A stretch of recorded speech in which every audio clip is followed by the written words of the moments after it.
Here are the top 5 most durable fighters in the UFC. Number 5, I'm going to give it to Vera. Reason why he's at number 5 and not higher is because he fights at 135, which means they don't hit as hard and he's smaller. But the reason why he is at number 5, he is that high, is because he just doesn't get marked up on his face. Like, he gets hit quite a lot in his fights. He's lost a decent amount, and you just see his face after the fight. After a fight that he just, like, look at the Sandhagen fight, his last one, for example. He got punched. He was getting just punched the whole fight. He lost, and you look at his face at the end of it, and there's just no marks on it. It's just, I don't know how that's even possible. But yeah, he does it. So that's the number 5 spot. Moving on to pretty much the opposite of what I just said about the face getting marked up. We got the Diaz brothers. And more specifically, Nate Diaz, I guess I'd give it to, because we haven't really seen Nick. Yeah, so we'll talk about Nate Diaz. He just takes beatings over and over and over again. And his face gets bloodied up very easily, which is pretty much the opposite of Cheeto. But he just never goes down, and it's pretty crazy to watch. The first McGregor fight, for example, he was getting pieced up. He was basically just a walking punching bag for McGregor, and then McGregor got tired, and then he won. And then the second fight, McGregor didn't get as tired, and then you saw what happened. And that's the thing about Diaz. I can't say he's not skilled, but his defense, like, he just gets hit a lot, and it doesn't seem to affect him that much. I mean, his face, he wears it pretty well, but he doesn't go down. Diaz's leg too takes so much damage in his fights. Like, he doesn't check kicks. He stands in like the same stance pretty much the whole fight, and he just gets his leg kicked off. You saw it in the McGregor fight. You saw it in the Leon fight too. I mean, Leon pieced him up bad, and that got overshadowed because of the end. And that's the crazy part about him. Like, he can win fights like that. Give him another 30 seconds to a minute.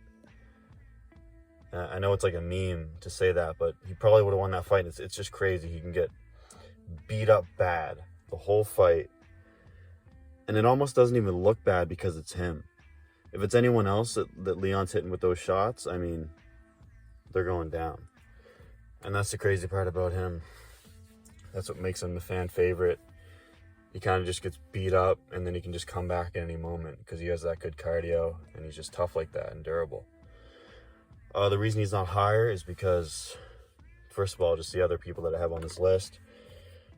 Second of all, he has been TKO'd before, technically twice, because the Josh Thompson one was a legit, like, ref stepping in. And then the Masvidal doctor stoppage, which does count as a TKO, but that's why he's at number 4. Moving on to number 3, we got Romero. And yeah, I mean, there's just so many things that you can say about him. People say he's made in the lab, which might be true. I think he's been TKO'd once very early on in his career, but since then, his whole UFC career, he's never been finished, and he has taken some big shots. He fights at middleweight. He gets kicked in the face. Doesn't even faze him. Never really gets knocked down.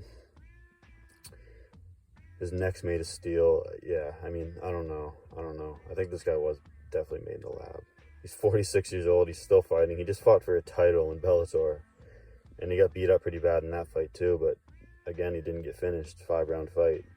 He just keeps going. Guy is literally made of steel. So, yeah, he's going to be at the number 3 spot. Moving on to number 2, I was debating between Yoel and Max Holloway at number 2. So the reason why I ultimately decided to put him ahead of Yoel is because he has more fights in general. He has more fights in the UFC. The only thing that almost made me put him below Yoel is he fights at a lighter weight. He's been punched a lot more at the same time. Like, I think he's absorbed the most significant strikes in the whole UFC.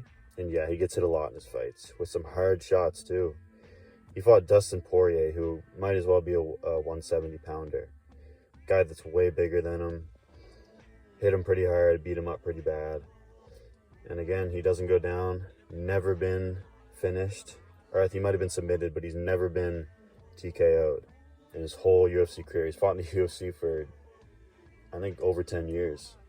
So fighting that high level competition, never being finished, pretty incredible. The thing about him is that you saw in his last fight against Allen, he still got it. Like, he still has that chin. It hasn't broken yet. You kind of saw with Tony Ferguson, who probably would have been on this list if it wasn't for fight against Chandler. I mean, you saw his chin kind of broke, and even the Gaethje fight, I think that was the nail in the coffin, really.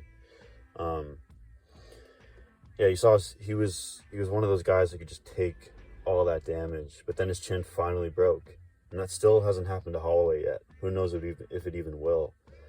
I really thought that third fight against Volk would have been the nail in the coffin for him. He got beat up that whole fight, didn't get finished. After that, I was expecting his chin to kind of be shot, but you saw in the Allen fight, he got hit with some hard shots, didn't go down, won a tough decision. So he was close to being my number one, but the number one most durable fighter in the UFC, the best chin in the UFC, is going to go to Marvin Vittori. Now, if this was 2 days ago, I might have put Holloway number one, but Marvin Vittori versus Jared Cannonier just happened about 12 hours ago, and wow, he got beat up by one of the hardest hitters, probably the hardest hitter currently in the middleweight division, and one of the hardest hitters in the UFC as a whole. And Marvin got beat up for I'd say 4 rounds. I think he did good in that first round, but he got destroyed 4 rounds in a row. Punched in the face constantly, taken down, punches to the body, kicks to the body, and he just keeps coming back. He never really gets rocked.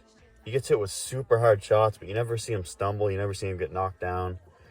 He's never been finished, ever. He has 7 losses, never been finished. He's been in the UFC for a while, too. Izzy beat him up bad. Jared just beat him up bad. Yeah, he's just a guy that keeps coming. He's literally a train. When I was watching that second round, him versus Cannonier, I thought he was done. I thought he was going to get finished, but you saw him, he comes out every round just fresh. And the thing about him, he's not very good. Like, he's not very skilled. He's kind of the same as Diaz in a way. Like, he's just a punching bag.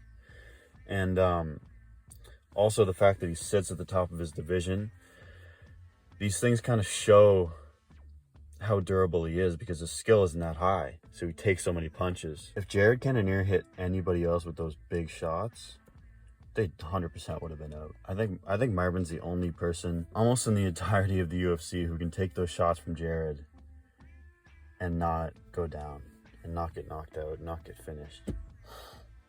Because you got to remember, Jared used to be a heavyweight.